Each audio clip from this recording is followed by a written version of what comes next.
Hello and welcome to 10 Lessons Learned, where we discern wisdom for career, business, and life. In other words, valuable insights that you can't find in a textbook because it took us years to learn this stuff.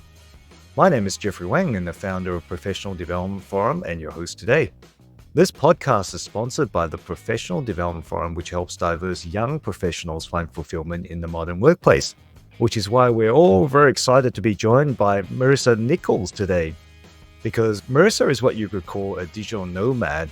And at 27 years old, she's what we'd also define as a young professional that PDF purports to help. So she's 27 years old who grew up in Ohio and moved to New York City and then on to Australia on a working holiday visa. After getting a degree in journalism, she started a career in marketing, where she produced podcasts on history education in American schools, which seems like a very niche topic for a podcast. Last year, she decided to change her course and focused on traveling and lifestyle rather than a career. Welcome to the show, Marissa. I've been looking forward to this interview.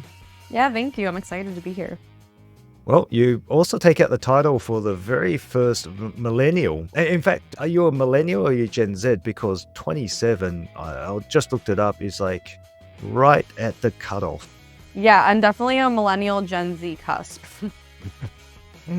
Awesome. Well, whichever is the case, you'd be the first. Now, the reason I was so excited to interview you for 10 Lessons is because I saw a story about your journey to Australia on YouTube, how my life changed since I moved from America to Australia. Unfortunately, nowadays I've got very short attention spans. I'd watch something and if it didn't capture my attention, I'd switch off immediately. But for some reasons, your video captivated me and I watched till the end. And then I realized why, because you are a very talented storyteller. I really appreciate that.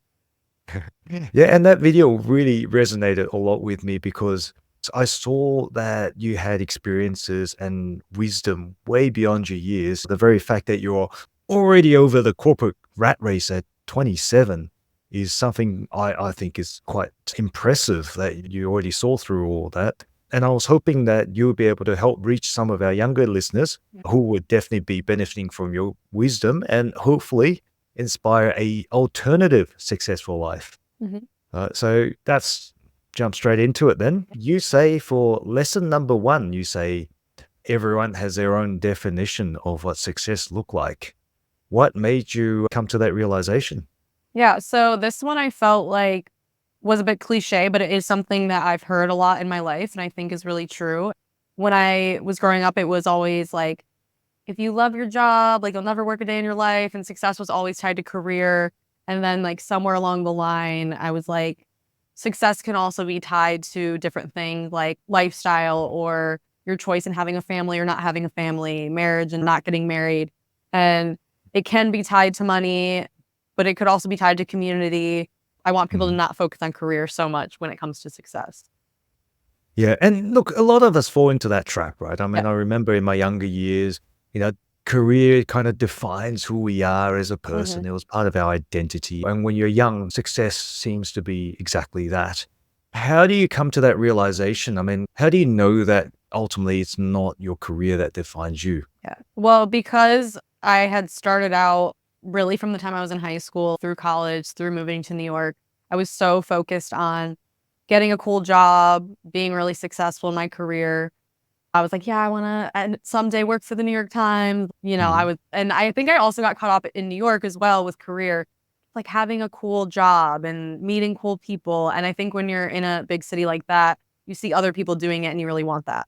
And then I finally got to a stage where I had a really cool job and I was getting those experiences. But then what my job sounded like did not match what I was actually doing every day. And then I realized this doesn't even matter. Was I trying to get a job just so I could sound cool when I told people what my job is? I feel like people have this dream of, I just want to tell people when they ask me what I do, that I do something cool. And then it just didn't even matter to me once I had that. Yeah. And that's something that I think it's quite impressive that you can sort of come to realize at that age. So how did you become sort of, how did you get real with yourself, right? Like, you obviously, you like the idea of a really cool job. You like the idea of like people, but when you're actually in it, you obviously felt something that push you towards saying, nah, this is actually not what I would regard as success? Does that make Yeah. sense? Yeah. Yeah, and I think that what I was doing every day wasn't Mm, making me happy, but at a certain mm, point, I had felt what I wanted to feel in my daily life, and that was before COVID when you could travel and have mm, cool experiences, and traveling is really important to me. And then I had friends who had quit their jobs and traveled full time, and I saw that that could actually be done, and I used to think that mhm. it was easier to be able to travel if your job got you there, if you traveled for your job. Yeah. And so then I saw my friends just in these other countries or on the beach or doing all this fun stuff, and I was like, "I wanna be doing that." So I think that was where I was like, "Okay, I really can make this change, like, I can also be doing that as well." Well, there you go, which actually leads to lesson number 2, listen to your gut with what feels right and wrong. Yes. So I'm a huge advocate of this now because I didn't always trust my gut because I always was listening to what other people were telling me I should or shouldn't do, especially when it comes from parents. Of course, they're looking out for you and they're like, well, this is the safe route. But Mm, like, no one really knows what's going on in your head or what you need. And the perfect example I have of this is like 6 months before I was going to leave for Australia, I got offered a job to work with talent as in, actors on these shows and go to set and have an exciting job. But most of the job was gonna be admin work actually and working from home. And everyone was like, "You'd be crazy to pass that up. Like, I would kill for that job. Like, that's such a great opportunity. I could get you here." But I was like, "I don't even know if I wanna get there anymore." And I just had the gut feeling that I should say no. And I was trying to listen to other people and be like, "Am I just scared?" But I really think that our gut really tells us. And then I passed on the position. I had never been offered a job before that I just said no to. And then like 3 months later, they started doing layoffs in that department. And I was like, see, this is why you have to listen to your gut. I wasn't mhm. sure what was telling me to say no, but obviously I would have ended up with no job in 3 months. There you go. Listen to your gut. Yeah. All right. Lesson number 3, go back to what you were drawn to as a child. Yeah. So this came to me when I was living in New York. When you're in school, you don't have free time to do hobbies. Once I had a job, I had all this free time after. And I started writing again creatively. And I hadn't done that since I was in middle school. I can't believe this thing that I wanted to do when I was a kid. I tried to do all these workarounds with journalism that involves writing. So me as a college student was like, how can I do my hobby as a career? Of course, turning our passions into career. And that was journalism. And then with journalism writing, that wasn't the same joy that I got from creative writing. That passion essentially led me to writing the script for the video that you ended up watching. And I think Mhm. that people are meant to go back to those natural things that you're drawn to as a kid. And like, that's really, if you just follow that, even if you don't see a straight path for how you can do that in your adult life. If you just do it, it will bring you those opportunities. Yeah, and it sounds like you definitely had fun doing it. Okay, so the way I'm trying to sort of conceptualize that is Mhm, that if you do something that you love as a child, it's sort of you being the best version of yourself, like as in mhm. you're putting the best part of yourself out there, and then as a result, people will be drawn to that. So the success will come Yeah, when you do what you ultimately love. And when you're such a child, when you're a child, you weren't influenced by others in the same way that yeah, you were as an adult, and that's why what you love or what you're drawn to as a child ends up actually being what you're really, really good at. yeah. Because when you're a Probably kid, you're not thinking, "Oh, I can do mm, this 9 to 5 and I can get a mm, paycheck and I can be successful." And of course, you have dreams as a kid of mm. maybe like, "Ooh, I could be famous for this or something," but you really are doing it because you enjoy it. Yeah. And you're certainly not worried about what everyone else thought of you. Mm. Yeah, So there's a lot of wisdom in that. yeah. Lesson number 4, you have to take a leap of faith to make connections and be given opportunities. Yeah, so that kind of, I think, ties into the second and third lesson. You really just have to go for the next opportunity that's in front of you. And I found this when I moved to New York. I didn't actually have a job lined up. I didn't know my roommate. I luckily got a job right when I got there. And so that was great and everything. But I wouldn't have gotten that job if I didn't already sign a lease. And so I think like people want to see how everything maps out. And I think I had known that from a young age because I had parents who did that. They're kind of like, oh, we can move and you can figure it out. So I hope that this is making sense because I feel like now I'm rambling on with it. But same thing with Australia. I never would have known who I was going to meet. Even getting back into working in hospitality, I hated working in hospitality. Mhm. And I found that I love it. And so you just have to, I think, put yourself in a place Mhm. and let the universe reward you once you're there because something's going to happen once you get there. And you're not going to know until you put yourself in that situation. I think this sort of reminds me of the old saying, life has a funny way of just working itself out. Yeah. So it's a similar sort of idea, but I think a lot of that comes down to, the opportunity is probably always there, but you kind of have to be open to it, right? Yeah. So when you take a leap of faith, you're essentially saying, hey, kind of find me, I am open. So Yeah. yeah, look, I think there's a lot of wisdom in that. And reality is that most of us don't do enough of that. Mhm. So, but it takes a bit of courage to take that leap of faith. Yeah. And yeah, I'm Totally. glad you did. Yep. Lesson number 5. If you follow your interests, they'll lead you to opportunities and money. Yes.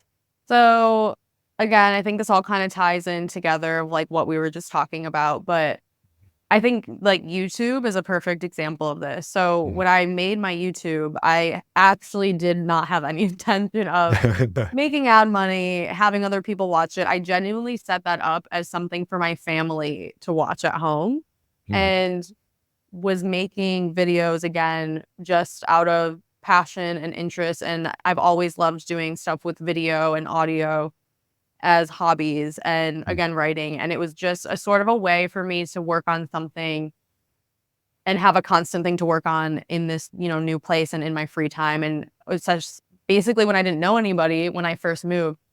And also to just share it with my family so they knew what was going on. So I didn't have to call everybody one by one and tell them and have them ask questions and all this stuff. And then people just started watching the videos. And then I got into the ad creator program. And now I'm making money off of these videos that I did purely out of interest and passion. And so I never could have planned that out. I think there's people who Mhm. try to do that, but if it's not authentic, and also if you're not truly interested in it, it's not gonna last. But I was trying to do it in a way that is like set up as a business or what I think people would like. And so Mm. of course I lost interest every single time. So I think that those real opportunities come when you least expect them because it is authentic.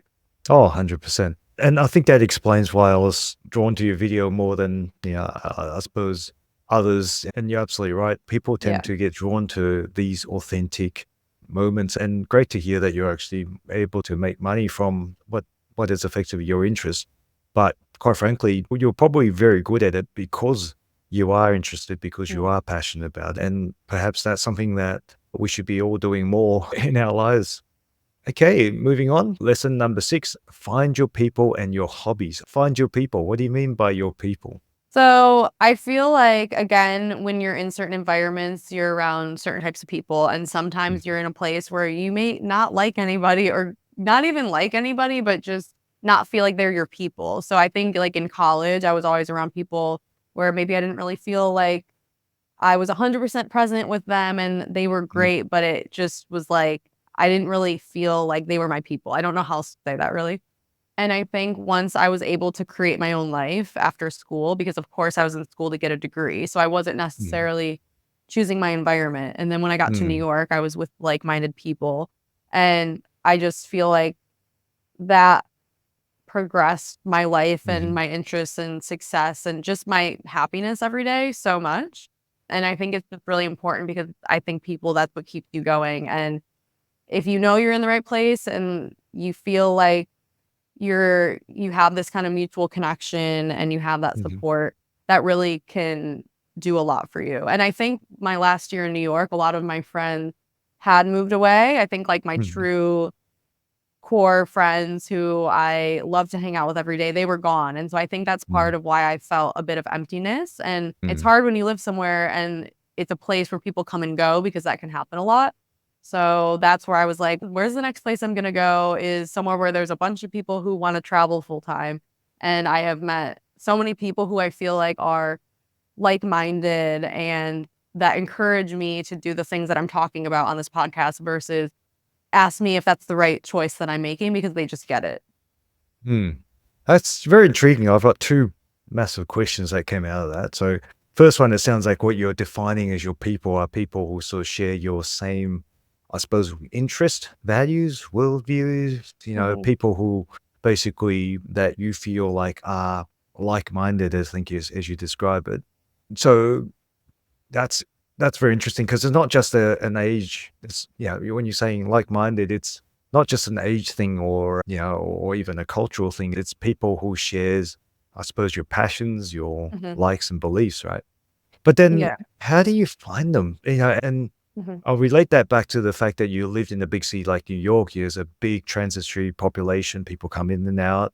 So you'll always have to make friends very, very fast. And that's not always easy, is it? Yeah, and I think when you're in a new place, you obviously don't wanna be alone, and so, Mhm. when I first moved to New York, I had joined, like, meetup groups and was meeting people all the time, but then I would never see them again, and that was really hard, or, I would hang out with people that I wouldn't fully be enjoying my time, and then just over time by doing things that I liked, that obviously attracted me to people doing the same thing.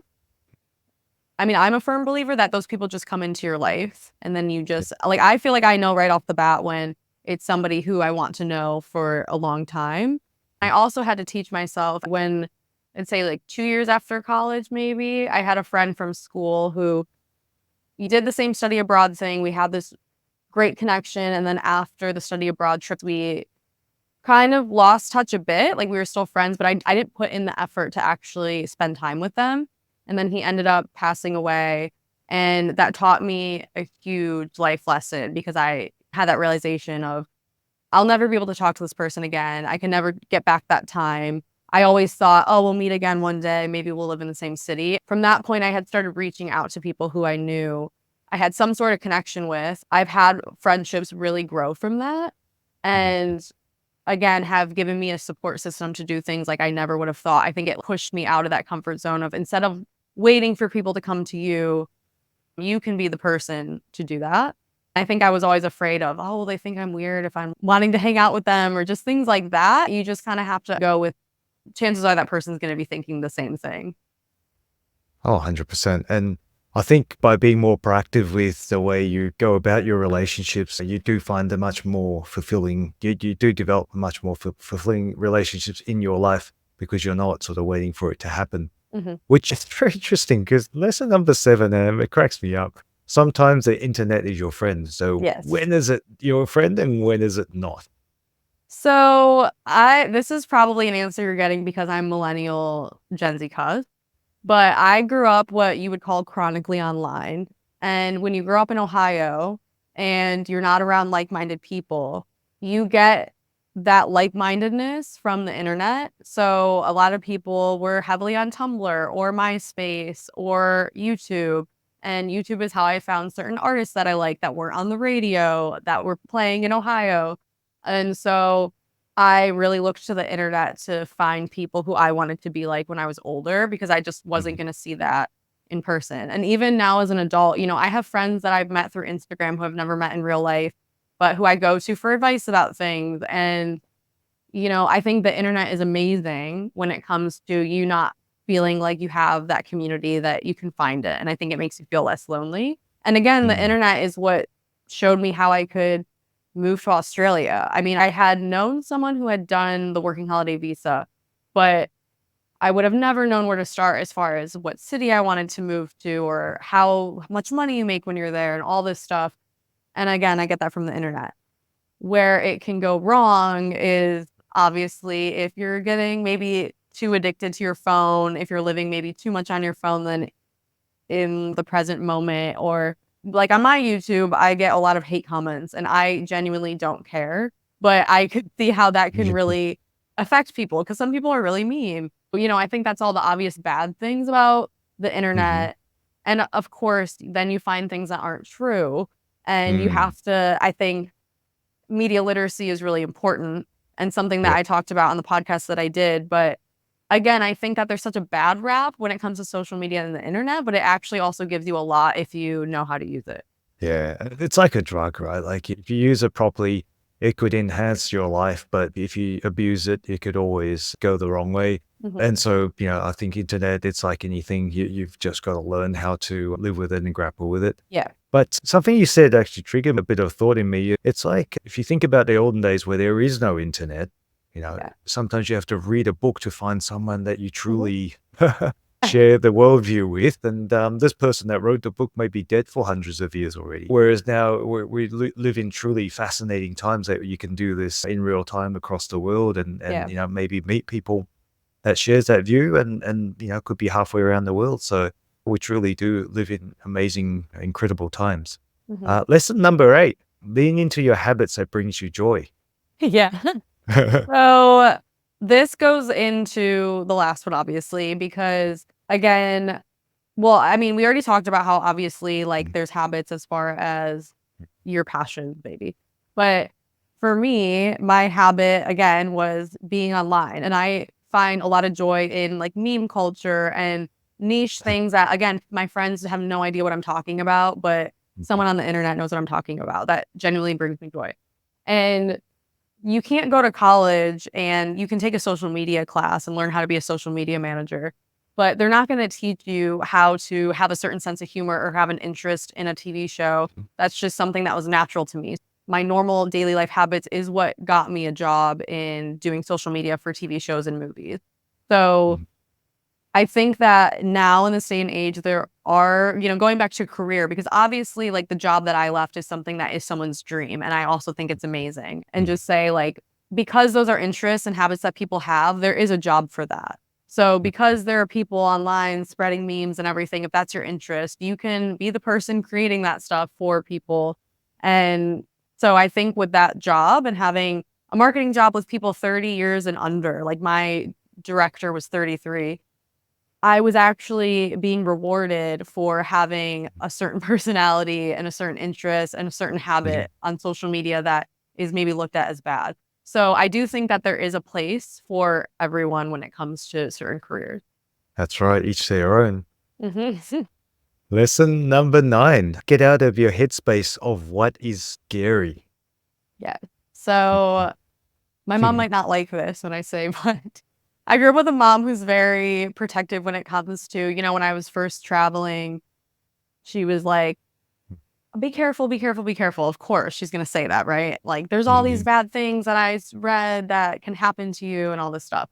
So, of course, I go into situations thinking of every possible bad thing that could happen. And so I think in my adult life, especially like Australia is a perfect example. So, I have this huge fear of the water. I have this huge fear of just anything dangerous, like with road tripping. Of course, my parents are like, and it is a serious thing you should, watch out for, but they're like, you could get kidnapped, your car could break down, all this stuff. But the friend I'm traveling with doesn't have a fear of water. And even when I got here, people in Australia are raised way different. So just seeing, I'm like, okay, we're both here. And just because I'm scared doesn't mean that something's going to happen because I'm with these people who are raised doing this. And again, this is what happens, I think, when you get out of your bubble. Like, maybe a couple months into living in Australia, I had swam in the ocean for the first time in years. Like, I hadn't been really in the ocean swimming since, like, 7th grade. So, I think you just have to maybe rewire your brain of what's actually scary. And obviously, you might not be comfortable with something, and obviously, you should be aware of real dangers. But I think that you have to kind of not maybe look at statistics so much and think like, "Okay, what is in front of me? Like, what is the situation? Do people do this every day?" You have to put everything into context. Mhm. So yeah, I think you just kinda have to reevaluate maybe the way your brain was wired growing up. And then clearly I'm passionate about that topic because that was a big ramble. Yeah, Yeah, so what's interesting to me is that I see a lot of what we call helicopter parents and, yeah, parents that sort of, you're trying to protect your kids, but, ultimately what you're doing is you're actually sort of preventing them from life experiences that you spoke about, because they're scared. How do you overcome that fear, yeah. that you've been raised with? So you're saying that you're raised with that fear, whereas your next door neighbor didn't, raise their kids with that fear. How did you overcome it? Again, I think having other Mm, people as an example really mhm, helped me. So mm, just like I had parents who taught me one way, as I got older, I gained friends who taught me another way. And I think it's seeing like the outcome of other people's choices that teaches you what your outcome would be. And so if I see people doing this really cool, fun experience and swimming in the ocean, and I mean, I was in a situation where I was on a boat and then there was a wallaby, which is, I'm sure everyone listening to your podcast knows what that is, but like at home, people don't know that's like a form of a Well, kangaroo. kangaroo. Yeah. Yeah. There was water in between me and the wallaby. And I was like, well, am I gonna, just sit back and everyone else is gonna go swim and see this wallaby? Or I'm not. And I was like, no, everyone else is doing it. And I know it's not like, okay, if someone jumped off a cliff, would you jump off too? Like, but I was like, I want to see this wallaby. And so I think when you're in those situations of where you see what the outcome is, I think that helps a lot. And as always, I think seeing what other people are doing helps. Well, that brings me to the last lesson number 10. You have to go through these typical phases of life where you are unhappy to get to a point where you are happy. Yes. So with this, I think that the most simple way I can explain the way I look at this is, if you've had a friend who's in a relationship that you think they shouldn't be in, but they're not listening to you, and then they have to feel the, effects of that to get out of the relationship. So that's kind of how I look at life experiences, because there's all this advice, and I think it's great to follow life advice and everything and what everybody talks about on your podcast, of course. But I also think you have to kind of go through things that you don't like to understand that you don't like that. And even just within this year of living in different places, working different jobs, I was never going to know if I was going to enjoy that or not unless I actually did it. And so I think that people and myself, maybe I've always feel like I don't want to be doing the wrong thing, or I don't want to be wasting time. And everyone always talks about how your 20s are for making mistakes. And I think that's so true, because you're just not going to get it right, but that is part of life. And so I think you have to accept that you're going to be in a period where maybe things are going wrong, but you would have never had those realizations from it if you didn't actually go through that, because you can't get the answers from everybody else because everybody is so different. And you're absolutely right. Without making those mistakes, how would you know what the right things are? Sometimes you have to go through the tough times to know what happy is. Yeah. So absolute. Yeah. That's a gem. I love that one. So I'd like to throw you a bit of a curveball we throw all our guests. And that is, I'm going to ask you, what have you unlearned, right? So something that you believed absolutely to be true in your 20s when you're starting out, but later just learned that it's just not the case. Oh gosh. Okay. This is a hard one. I might have to think for like a second. I don't and I know I may have known that this was coming at some point, but I forgot what I was going to say. Something I have unlearned. You know what? Actually, I don't know if this is really what you're looking for, but something I really have unlearned is how I control my emotions.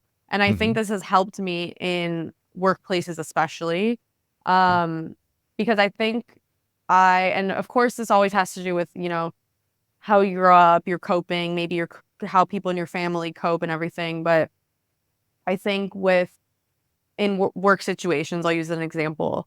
I would be quick to just get angry, maybe, or especially as like a snippy little young, 23-year-old out of school, just being frustrated and being mad that people are acting how they're acting. And I think obviously through therapy and also life experiences and meeting different people, I think I have more empathy and looking at the way people are and that there's a reason behind everything, and also not taking things so personal. I think that when you are younger, you take things so personal. And I see it now working in hospitality as someone who's 27 and then someone in their early 20s coming in who just take things so personal. And of course, they're going to because they're young.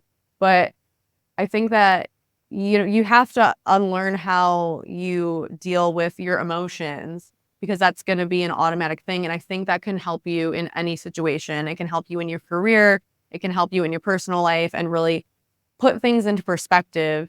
And also, I just think knowing that not everything is about you. That's right.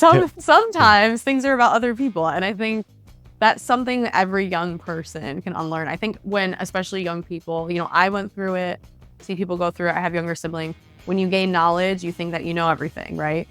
And when you're in college, you think like, oh, I know all this stuff. And you don't realize that maybe your parents also were your age once and also learned things and actually know more than you. So I think it also just kind of relates to that as well. So that maybe that's like a 2-part answer, but I think just learning how to deal with your emotions really. I love it. The reason I'm smiling is because, believe it or not, I've actually done one of these episodes myself, and my own lesson number 1 was nobody's thinking about you. Yeah. It's basically your lesson. So yeah. Love it. This is probably why I loved your video, because I think we have the same worldview. Yeah. But thank you so much for coming on to the show. And we'll finish on that note. Awesome. It's been an absolute pleasure to have you and to have your perspective. I must say it's very refreshing for us to hear from someone so young, and yet you've got so much to offer, and you have such a rich life experience in that very short time, and I know you'll continue to have so. So hopefully in a couple of years you'll have 10 more lessons for us. Yeah, definitely. Well, thank you so much for having me. I really enjoyed it. Yeah. Thank you. And you've been listening to the podcast 10 Lessons Learned, the podcast that makes the world a little wiser, lesson by lesson. We're joined today by our special guest, Marissa Nichol. But thanks to our 10 Lessons team that make our show possible. Our episode editor, Cody Como, marketing and social media manager, E. Wang, and our producer, Robert Hosry, supported as always by the Professional Development Forum. Please don't forget to leave us a review or comment. You can email us at podcast@10lessonslearned.com. Go ahead and hit that subscribe button so that you don't miss an episode of the only podcast that makes the world a little wiser, lesson by lesson. Thanks for tuning in, and stay safe, everyone.